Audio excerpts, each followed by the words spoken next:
যুক্তরাষ্ট্র ইরানে তাদের সামরিক অভিযান শেষ করার ঘোষণা দিয়েছে, কিন্তু সেই ঘোষণার কয়েক ঘন্টার মধ্যেই আবারও ইরানের বিভিন্ন এলাকায় রহস্যজনক বিমান হামলার দায় এখন পর্যন্ত কেউ স্বীকার করেনি। ফলে নতুন করে প্রশ্ন উঠেছে, ইরানকে লক্ষ্য করে আর কে অভিযান চালাচ্ছে।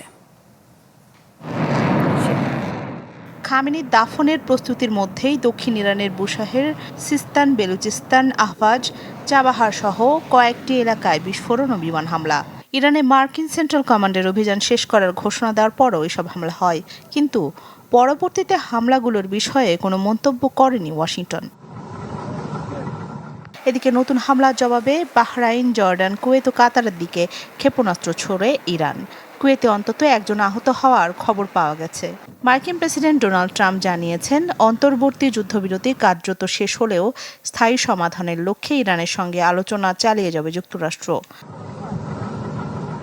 অন্যদিকে ইরানের পার্লামেন্টের জাতীয় নিরাপত্তা কমিটির সদস্য ইসমাইল কাউসারির অভিযোগ, সাম্প্রতিক মার্কিন হামলার নেপথ্যে সহায়তা করেছে সংযুক্ত আরব আমিরাত। এর জন্য আমিরাতকে মূল্য দিতে হবে এমন হুঁশিয়ারিও দিয়েছেন তিনি। যদিও যুদ্ধের শুরুর থেকেই এমন অভিযোগ অস্বীকার করে আসছে উপসাগরীয় দেশগুলো।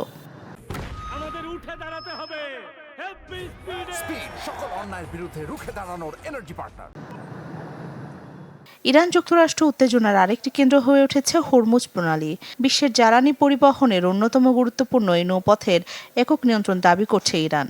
বিপরীতে যুক্তরাষ্ট্র ও উপসাগরীয় দেশগুলো বলছে, হরমুজ আন্তর্জাতিক জলপথ এবং তা সব দেশের জাহাজ চলাচলের জন্য উন্মুক্ত থাকতে হবে।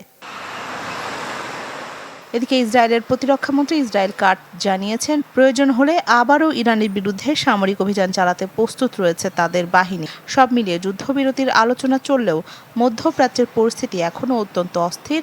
নতুন এই রহস্যময় বিমান হামলা সেই অনিশ্চয়তাকেই বাড়িয়ে দিয়েছে কয়েক গুণ। রাখি জেসমিন, চ্যানেল 24।